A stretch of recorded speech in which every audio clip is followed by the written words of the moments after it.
Hello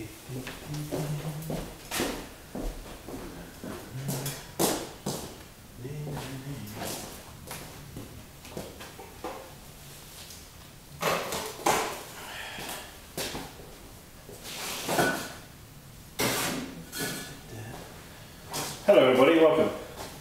As you can see, I am here. I must get some gloves on when dealing with these kind of abrasive bricks. You really do need to wear gloves because if you don't, they rough your hands up terribly. As you can see, this is my kiln, the one I used to have in Barryville. It's now, it had to be dismantled, you know, before I brought to load it and bring it here. And it never really, you never do any favours to a kiln by moving it too much. Well, this one's already been moved a few times. And as you can see at the moment, this particular layer here on the bottom is missing its like it has like these ones and that one over there have like a stainless steel sheath that goes around the outside. This guy, I've got to put this back because you see where it's broken there on the end here. It got burnt. It burnt through. That was because. And here's another one. You can see it's burned. That's because that's where the chimney was on the outside, coming up. And I had a blockage in the chimney, and the whole thing overheated. And as a result, the sheathing is useless and is broken. So I've got to reattach it somehow. So I'm carefully having to reassemble all of these bricks and put them back as much as I can as they were. So that's what I'm doing at the moment. Just a word on these bricks. Basically, for those who don't know, there are three different kinds of bricks that we deal with in kilns these days. One is like what we call a heavy fire brick, which is sort of regular sized brick, but it's very heavy. I wonder if I've got one over here. Let me have a look. No, I did have one or two. Yes. Let me have one. Okay. Here it is. This is a regular fire brick, okay? Can you hear that, how dense it is? It's very dense and very heavy. Consequently, because it is so dense and so heavy, it takes an enormous amount of gas and energy to heat up these kind of bricks. So these kind of bricks are really only, they're very much limited to fireboxes and applications like that. Another application is within a salt or soda kiln, where these kind of bricks are not affected by the vapours of the salt vapours and the sodium vapours. They attack normal bricks, whereas these ones they don't. Okay, so that's the heavy one. The next one is a brick like this, which is like it's an intermediate brick. This is a kind of insulating brick. All right. Put alongside this one weighs at least half what this does, because this one has got lots of air spaces, air pockets, so it's not so heavy, it's not so dense. Consequently, if you can make a kiln out of bricks like this, and they'll work fine. Okay, so that's an intermediate insulating brick, and then finally there's this kind of brick, which weighs about half as much as this one. And this one is very light and very soft. In fact, this one you can with your fingernail you can make a groove in it, you know, it's that soft. But because they are that soft, they're also very fragile. So you have to be very careful. And this particular kiln is made out of these very light ones, which means, and some of them in transit have, as you can see, just broken in two.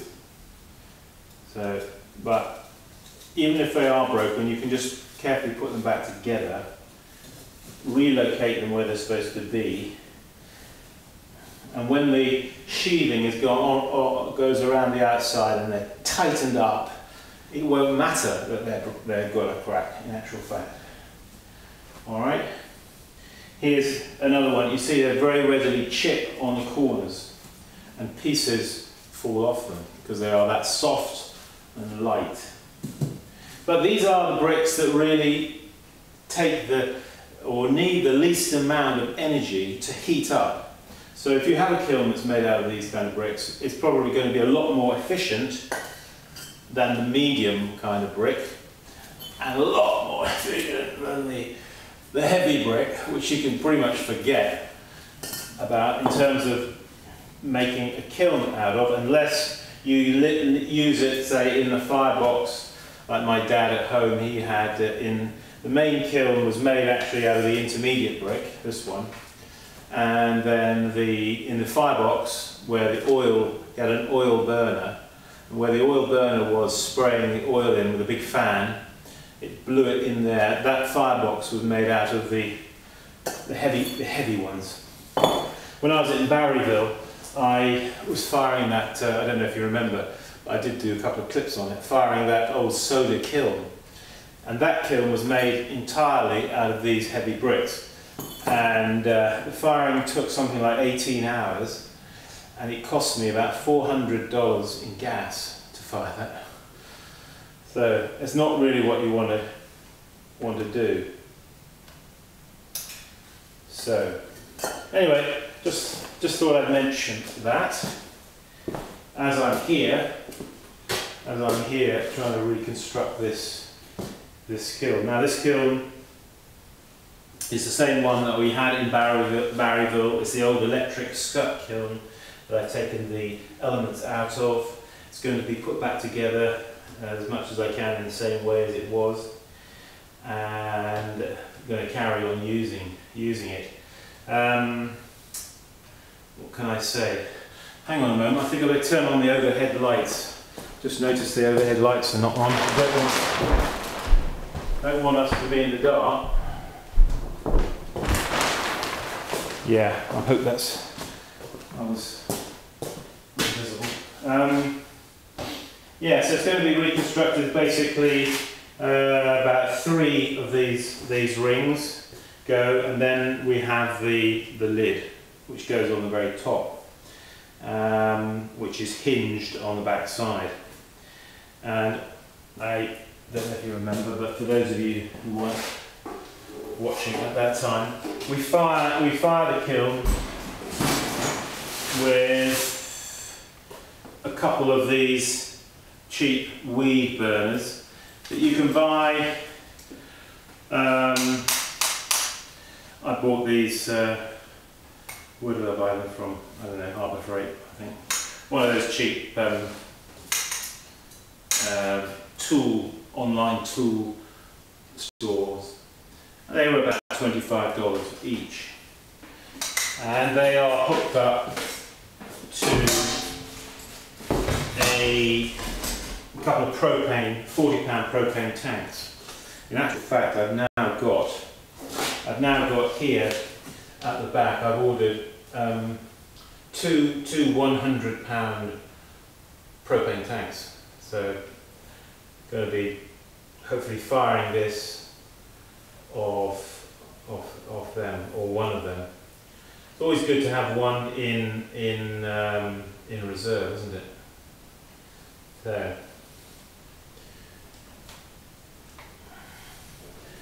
So ho ho, right.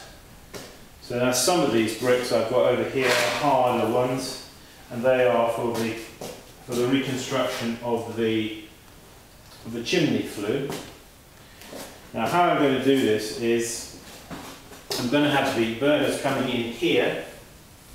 The chimney's going to be here. And then I've got the window just here, you see. So I'm going to open the window like that. You can't see it because it's not in the camera, but the window's open. And then I'm going to be putting one of these guys, which is, you can buy this cheap stuff for ducting stuff. So it's going to go above. I'm going to make a, I don't know if I'll need to make this a bit wider, I might do. But that's going to situate itself approximately over where the vent is. And then it's going to go from there straight out the window. So I don't want any of that carbon monoxide in here. Thank you very much. No. So that's that. Yeah, I'm making a bit of progress in this studio. Let me just swing the camera around, and you can see I'm actually been today. I've been doing some. I don't know if you noticed, but the walls over there and beyond are all now white. You see, and I've just been painting here behind me, just along here in this corner, down over there. Needs a bit more tidying up, but so yeah, that's what we've been doing. And the wood burning stove over there, as you can see, is keeping us warm. And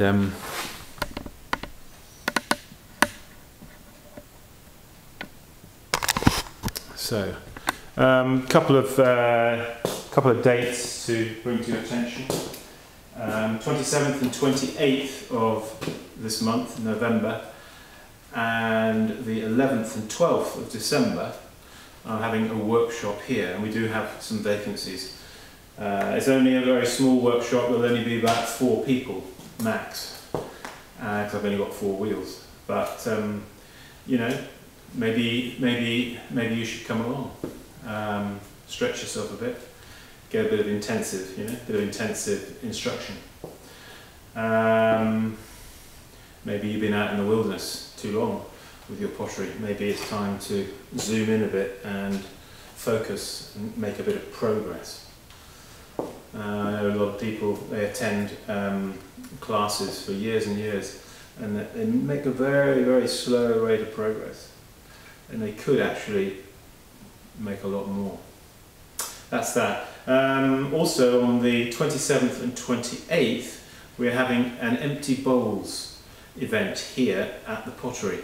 So if you're interested in that and you want to know more, please write to us at simon.leach6@gmail.com.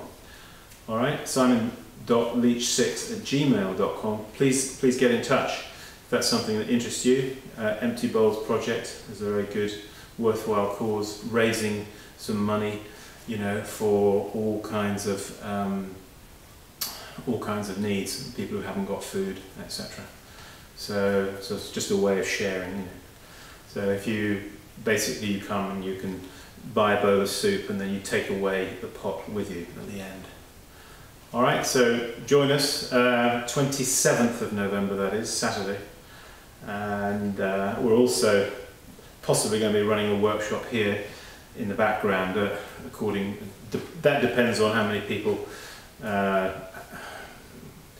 decide they want to come, because if there's too few people coming, then I'll probably postpone it. I'd like to get 3 people anyway. Okay, so yeah, well, we're heading into the winter now, so it's a good time for making pots, isn't it? Sometimes in the winter, so you kind of get hemmed in your studio if you keep it warm. Okay, Simon Leach saying, keep practicing. We'll see you soon. Bye bye.